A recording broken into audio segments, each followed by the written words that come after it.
Na sessão desta segunda-feira, 9, no Supremo Tribunal Federal, STF, a defesa de Jair Bolsonaro apresentou um áudio inédito do delator Mauro Cid, ex-ajudante de ordens do ex-presidente. No conteúdo, Cid revela que empresários pressionavam Bolsonaro a ensaiar um golpe de Estado, exigindo uma virada de jogo por meio das Forças Armadas após a derrota nas eleições de 2022.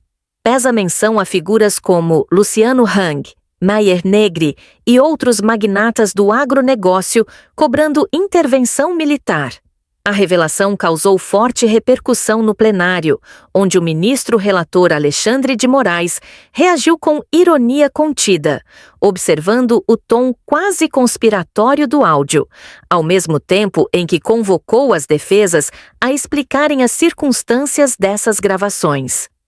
Cid havia sido convocado para depor no chamado Núcleo 1 do inquérito sobre a tentativa de golpe, sendo o primeiro réu a falar. Em seu interrogatório, ele afirmou ter presenciado ações de planejamento, como a edição de uma minuta de golpe para prender o próprio Moraes, mas negou ter tomado parte ativa nos atos. Agora, as defesas sustentam que as declarações são caluniosas e querem questionar a veracidade e o contexto dos áudios exibidos. Para a acusação, porém, o material reforça a tese de que Bolsonaro e seu entorno foram instigados por grupos empresariais a sondar um caminho antidemocrático após o resultado eleitoral. A pressão desses empresários, sobretudo do agronegócio e setores da indústria, se somaria à elaboração de um documento golpista examinado pela cúpula militar. No STF, os momentos de tensão e humor se alternam. Além das críticas, Moraes comentou com leve tom sarcástico que os demais suspeitos ganharam habeas corpus, sugerindo que só a prisão de Moraes teria sido removida da minuta, gerando risadas na corte, inclusive de Bolsonaro, que respirava fundo e permanecia reativo, mas contido. Celso.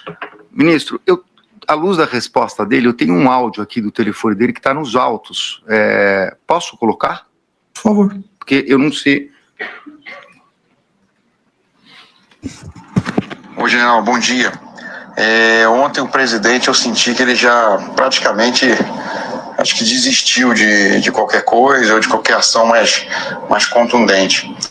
Ontem, por várias vezes, ele comentou que o governo Lula, um possível governo Lula, como ele sempre fala, não daria certo, ele vai meter o pé pelas mãos, ele vai botar os servidores tudo contra ele, né?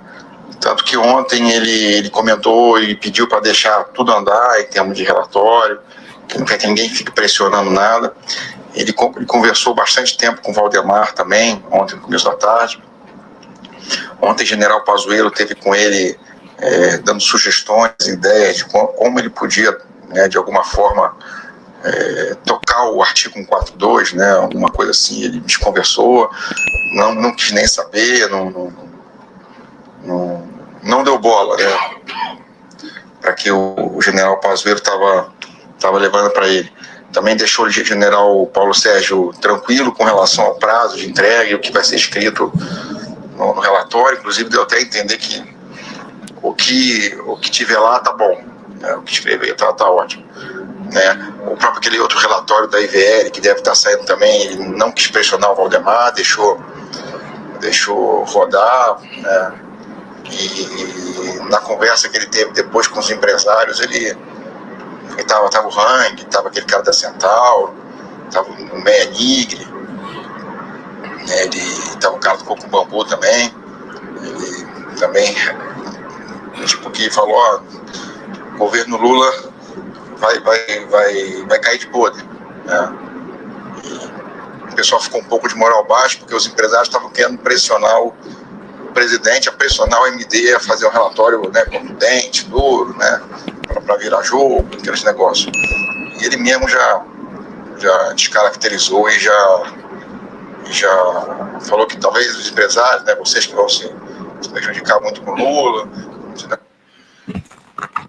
Então, presidente, eu queria perguntar... O senhor vai pedir aditamento da denúncia? Não. Em relação aos empresários e ao Pazuello? Não, presidente, não, fiquei na dúvida. Não, é que na verdade, os empresários que foram aqui mencionados, eu não vi entrada no Palácio, por isso eu perguntei, aqui nós temos e ele está falando de uma reunião, então eu queria saber se ele estava mentindo para contar uma história para o interlocutor, se é verdade. O senhor não se recorda? Não me recordo dessa Qual mensagem. A data? Com a data dessa vez? Quem foi essa Começo de 8 de novembro. 8 de novembro. 8 de novembro. E foi para quem essa mensagem? Para um general, porque começa assim: oi, general. Bom, possivelmente foi para o general Freire Gomes, né? Se não está identificado, possivelmente foi para o general Freire Gomes, que era o general que eu tinha uma interlocução mais direta. Mas isso era o que acontecia, mostrava os altos e baixos das conversas que se tinham. Tanto que tem outra mensagem com o general Freire Gomes, que quando eu falo que o presidente estava mal, eu peço para ele falar com o presidente que o presidente estava mal. Então, esse era um pouco da realidade que estava acontecendo no Alvorada nesse momento. Mas eu não me recordo da reunião com os empresários. Realmente, eu não me recordo.